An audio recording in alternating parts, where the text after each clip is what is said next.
Howdy neighbors, welcome to the homestead today. Hope you're having a blessed day, and today I want to talk to you about winterizing your homestead.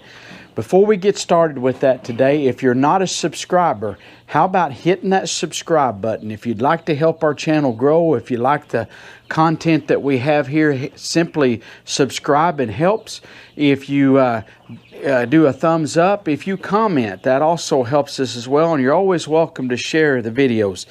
Anyway, we're going to get right on into today's subject, and that is winterizing your homestead. And folks, winter is up on us, and some of you have already had snow. We're here in central Oklahoma. We're just now getting there. We coming up at the 1st of November, usually any time after October 15th till about November 15th, somewhere in that 30-day span, we will end up getting our first heavy frost. We've had frost close. We've had frost advisories for the counties north of us, but our very county so far and south of us, we have not had it yet, but we've had some close calls, and stuff's going dormant, the vegetation and things, and so now, it was cold this morning when I got up. We've had some mornings down around 40 degrees, so I know some of you have been down below freezing already, so this may be a little bit late for some of you, but for most of the country, I hope you have, of the world anyway, if you're fixing to come into your winter season, I hope you have took precautions and you're doing something about it. And I have a usual routine that I do every fall. And as you know, I'm in the heating and air conditioning business. And no, I'm not doing this to get more heating and air business. We've been very, very busy. We're just a little small rural business here. And I want to say howdy, all of you that are heating and air people. I want to say hello to you. I've had several of you comment to me and tell me that you're either were in the heating and air business or you're retired out of it or whatever. And I want to say hello to all of you. And good to meet you, I guess I could say. But anyhow, but one thing we run on to every year, we'll have a little cold snap come, and people have not even tried their heater. So they don't know if their heater is ready or not. So they will wait till the last minute. They'll wake up one morning, they're freezing to death, they think, and no heat. Then we come out and look at it, and if it's something that's major, it may require ordering a part, which could still, and right now this year with this virus and all this stuff going on, a lot of things are harder to get. It takes longer to get some of the parts and items. In fact, I ordered a lady a part the other day for an old furnace, and it took way over a week to get it, and she was afraid it was going to turn cold before the part come in, and I understand the concern there. Thankfully, we had cool mornings, but not anything too severe. In fact, when we got there to put the part in the other day, my son said it was very hot. Blade said, boy, it's very hot in here. She don't need a heater. It was because she had other heat sources going. But older people especially like the heat. So, and like it a little warmer. So you don't want to wait too late and then get your first blast. And I tell you, sometimes it catches folks by surprise. But one thing I want to talk about that everybody can do for their heating system is to change their filter. And you would not believe how many times we've gone out through the years and I'll look at their filter and it is so bad that it's unbelievable. And sometimes people will say, I just changed that a couple of weeks ago, but it's been probably more like a couple of years ago. And then there's times that I have had people tell me they didn't even know their system had a filter, didn't even realize there was a filter to change. So if you have central heating and air, all systems should have a filter. If they don't, check it out and see. I was going to tell you something else. This filter here, this thinner material, to me is a better way to go. Unless you have 2 or 3 return air grills, and we could get into real nitty-gritty about all that. But oftentimes people will go and buy a more thicker, heavier duty, like this is a micro allergen extra it's called. And it's thicker and it's woven, and these catch more stuff. Very nice. It says American Lung Association approved. That's pretty high standard, but they get dirty. And it says last up to 3 months. That doesn't mean that they will last 3 months. So if you're going to put this kind of stuff in, just remember it's going to get dirty quicker. You'll need to change it more often, and also just be careful, because if you let it get too dirty, it can burn up your blower motor. It can hurt you several different ways, cause your electric bill to go up higher, put more stress on your heating system. And if you have an old one, oftentimes people have put some of these in and the blower goes out, something like that. It was because they went to a high efficiency filter, which is nice. We like to get clean air. We like to have stuff filtered out, and these will definitely do it. There's even some more extreme than this. You know, the more better you get, the more expensive they are, but the more often you're going to have to change them, or at least keep an eye on them. So instead of waiting 3 months, I say check it every month. Check your filter throughout the year, but especially coming into the heating system. Normally through the winter, the filters don't get as dirty around here, but I still recommend every month when you pay your water or electric bill, you get in a routine of paying something, just say that's when I'm also going to go check my filter and check it out. Make sure your filter's okay. Then turn on your heating system. Whatever it is you have, if you have a central heating and air, if it's a gas furnace, go ahead and let it start up, light up. If you've got to light the pilot manually, those are kind of becoming a thing of the past. But if you still got to light the old pilot, light the pilot up. Go ahead and turn one morning here when it's cool. If you haven't used your heat yet, go ahead and turn the thing on and see if it's going to work. Make sure the blower comes on, it's blowing heat, everything seems to be okay. You're probably all right. If you have a wall heater, make sure it's working. Turn it on. Make sure everything's working good. If you aren't sure, hire a professional to, in my trade, we're always telling people, you know, get a professional, get a professional. Well, get somebody out there and get them to look at your heating system. I'm fixing to move on to some other things, but the heating, because that's what I do for a living and have for over 30 years now, it is something that I see that people seem to neglect because they just take it for granted, out of sight, out of mind. As long as it works, they don't worry about it till it quits. Then they want to moan and groan, oh, I'm freezing. And I had a lady the other day, her heat's been out since last spring, and she called on Saturday wanting us to come out and work on it on a Saturday because it was kind of cool. And I was like, well, I'm off today. I can't come till Monday. So I went there Monday and fixed it. But she knew it was out, clear from back last spring when we got to warm it up. She's like, well, I didn't need it then, and she's put it off all this time. So don't neglect it. Go ahead and take care of your system. But if you have a wall heater, check it out and see if you have wood heat. A lot of homesteaders have wood. A lot of homesteaders have wood for backup. You may need to have your chimney inspected. Make sure it's clean. If you know what to do, look at your clean. I know they even make logs that you can put in that'll help clean your chimney. Make sure all of that's safe and ready. Make sure you got your wood ready to go. You know, winter's coming on and it's time to get yourself ready. But I want to talk to another subject here, and that's dealing with varmints at the homestead.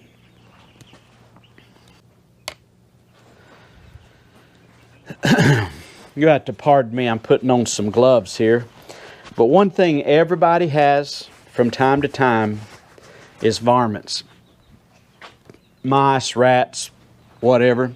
And I'm going to turn this just a little bit more and hopefully you can see more of what I'm doing there. I think that's going to pick it up pretty good.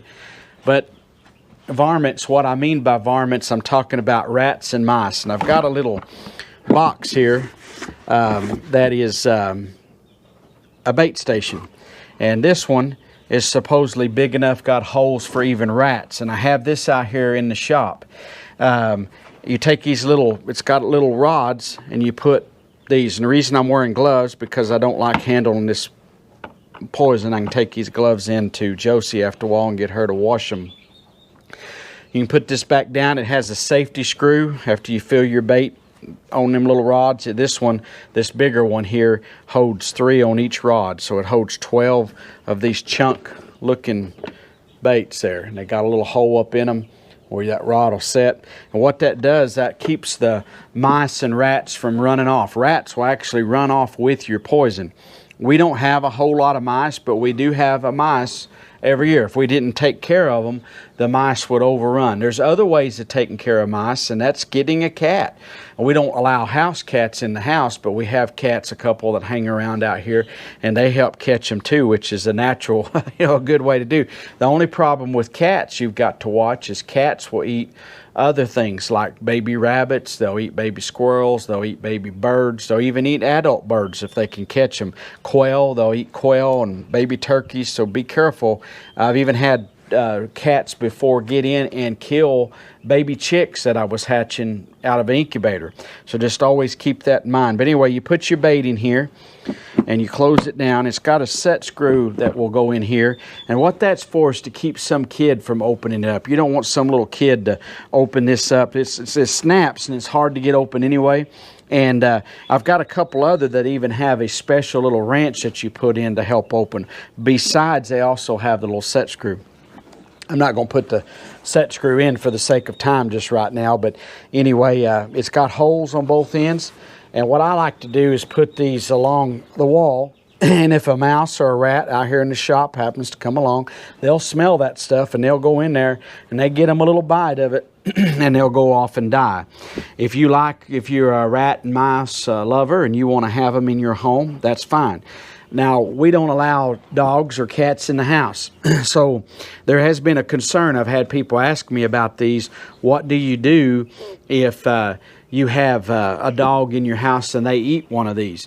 Been my experience, this sounds gross, but they'll usually vomit it back out. But it could kill your little dog. So you might not want to do this if you've got stuff in the house. Now, I have a dog that goes with me everywhere. He's in the backyard right now, so he ain't out here bugging me. But he would eat this bait probably. He would at least chew on it, mess with it or something. So I keep it in these, this type of deal. I've got several of these throughout. I've got one in my chicken house. I got one in my feed room. And I keep these outside, and I've got them where he could not get into this. Now, I guess eventually if he gnawed on it and played with it enough, he could. But this would keep him, if he's out here and I'm working, he wouldn't be able to get in to get to the bait. I also have some I've made up. This one's very, very dusty here, but I drilled some little holes and put some nails in, and I just have it named Golden Corral Malt Shop. Different ones that I know of just for fun. It's nothing meant against those restaurants either. It's just for fun. But, just advertising, come on in here to Golden Corral and get you a little bite off the buffet. Anyway, I got 4 screws there. You lift that off, fill it back up with bait. And I just made this out of old junk wood. It's nothing, probably hitting the microphone here and scuffing it up here, making noises, but I even wrote remove 4 screws for access. But there's no way a dog would chew into this, be able to get to the poison. But I put those out also. I've got 2 or 3 of them made up. But the past few years I've been buying these plastic boxes, and I wait till they're on sale. Look throughout the summer months, and usually towards fall, Tractor Supply will run these on sale, as somebody will. And if they're on sale, why, get it and get started. You also, I buy these bait. This is called Tomcat. And I use these in the house. These little, whoops, that one. They really push them down in there when they do it. So I pulled on one there and it ripped open. That's okay. We'll just use it up. You can, don't even have to tear these open if you don't want to. But what I do is I tear them open, and I'll show you here if I can get one. Well, it spilt all down in there, so I'm not going to mess with it. But I'll open up and take me a lid like a Cool Whip lid. This is the lid off of this bucket of these poison packs.